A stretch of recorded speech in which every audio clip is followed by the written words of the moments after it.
à toutes et tous et bienvenue. C'est déjà le 3e numéro de Sport Planète. Merci d'être fidèles à ce rendez-vous. Rendez-vous, vous le savez maintenant, qui vise à mettre en lumière toutes celles et tous ceux qui agissent pour un sport éco-responsable. Sans plus attendre, voici le sommaire de cette émission. Récompenser les clubs et les événements sportifs par un label pour leur éco-responsabilité, c'est la mission de Fair Play for Planet. Julien Pierre, ancien rugbyman, nous expliquera comment décrocher le précieux sésame.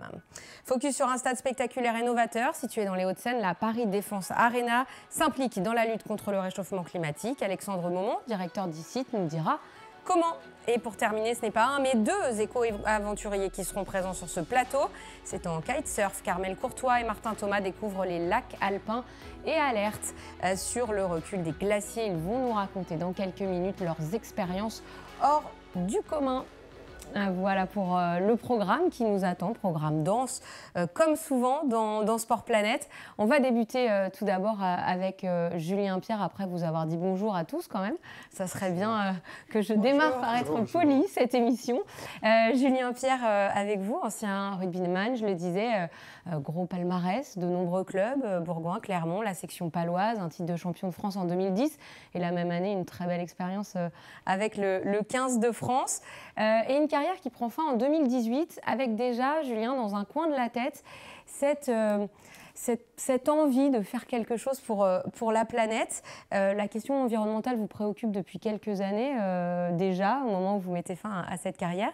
Et c'est en 2020 que naît Fair Play for Planet. Alors expliquez-nous ce que c'est. Bonjour. Oui, c'est un engagement qui date de très longue date, parce que je suis engagé, issu d'une famille engagée dans la protection de l'environnement et de la biodiversité, et fondateur d'une fondation, d'un fonds de dotation il y a maintenant 8 ans, pour la protection des espèces menacées et de leur écosystème.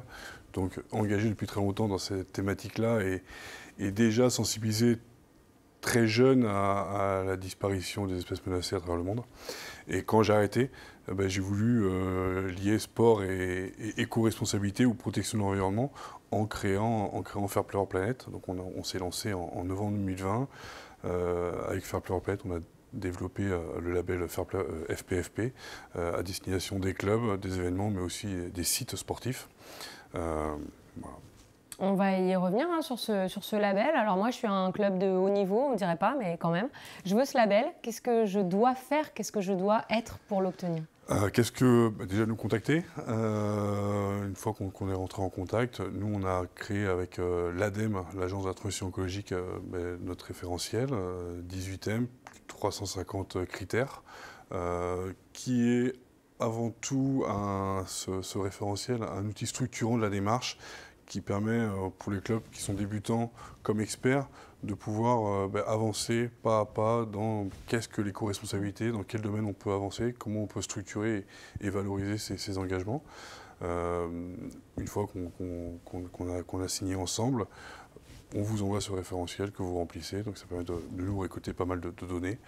C'est un audit. Ça permet de recenser déjà les choses qu'on fait, je dirais presque naturellement. Exactement, sur les petites choses, hein, je vois des feuilles sur votre bureau. Voilà, j'aurais pas le label aujourd'hui. Non, mais est-ce que sur des petits exemples, mais vraiment c'est minime, mais est-ce que chaque collaborateur du club, bénévole, a un nombre limité de photocopies à l'année? C'est des petites actions, mais au final entraînent quand même un mouvement réel. Je ferai recto verso pour la prochaine émission. Et recto verso. Ça nous permet de récolter pas mal de données, de documents, de mails, cahiers des charges, des photos, de tout ce qui peut être mis en place. Et après, évidemment, il y a une vérification sur site avec un audit. Alors, suivant la taille du club, on passe plus ou moins de temps, évidemment. Et voilà les deux grandes étapes. Après, évidemment, il faut avoir une note minimum pour obtenir le premier niveau de label. Combien de clubs l'ont aujourd'hui? Combien de clubs? Une bonne dizaine de clubs l'ont. Pas mal de clubs sont dans le processus également, ont commencé à travailler avec nous. Donc il faut avoir une note minimum de 40 sur 100 pour avoir le premier niveau de label. Et après on se revoit, donc il y a tout un rapport évidemment qui va avec cette note et cette attribution ou non du label. L'état des lieux global de ce qu'on a pu observer, les points forts, les points faibles, des recommandations pour aller plus loin, évidemment, avec l'impact coût et l'impact environnemental. Et puis, on va proposer aussi à tous ces organismes sportifs une veille normative. Parce que, donc on les revoit après, on les laisse pas avec, bien sûr, avec leur label sans rien faire. C'est un accompagnement, c'est aussi toute une veille normative parce qu'il y a beaucoup aujourd'hui de lois, de décrets qui sont se mettre en place et qui vont impacter le monde du sport. Et encore très peu nos connaissances de tout ça. Et puis c'est aussi toute une gamme de partenaires qu'on vient leur proposer, des associations, des ONG, des organismes privés, publics. Pour les aider à aller encore plus loin. Si on peut prendre un exemple de club, dans ceux qui sont labellisés, un exemple marquant, pas forcément peut-être un énorme club qui aurait plus de moyens, mais un club qui se bat beaucoup et qui a réussi à avoir son label. Je vois le plus typique club avec qui on travaille aujourd'hui, le club des Sables d'Olonne, qui est en Régional 3 de football, pardon, qui a vraiment ancré dans ses statuts aujourd'hui la mission environnementale, qui, à travers l'attribution du label, va parler avec de nouveaux partenaires, qui, sur des exemples concrets, qui a supprimé les bouteilles plastiques, qui, pour les goûters des jeunes licenciés, a supprimé les Peach et le Coca-Cola, pour ne pas le citer, mais qui est passé par du fait maison, des producteurs locaux, de jus de pommes locaux, où les jeunes licenciés ont le logo du club sur la bouteille en verre. Vous évoquez les jeunes, et c'est important parce que ça commence souvent par là, hein, cette éducation à ça. Parlez-nous du FPFP Challenge qui s'adresse justement à ces jeunes générations de sportifs. En quoi il consiste ? Ouais, déjà, juste une petite parenthèse sur les jeunes. Pour nous, et pour moi, c'est super important de parler à la jeunesse. C'est extrêmement important de parler à la jeunesse.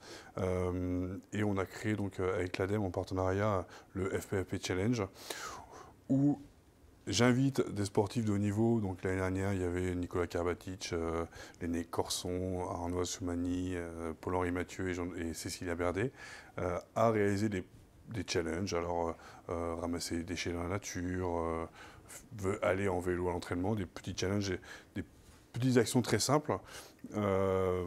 Et on invite les clubs à participer à ce challenge, et beaucoup de clubs déjà y participent. On lance une saison 2 cette année avec de nouveaux sportifs, des nouveaux défis, des outils de l'ADEME qu'on va partager également. Et on partage évidemment tout ça sur les réseaux sociaux, parce que c'est aussi comme ça qu'on touche cette population-là et qu'on l'engage encore davantage.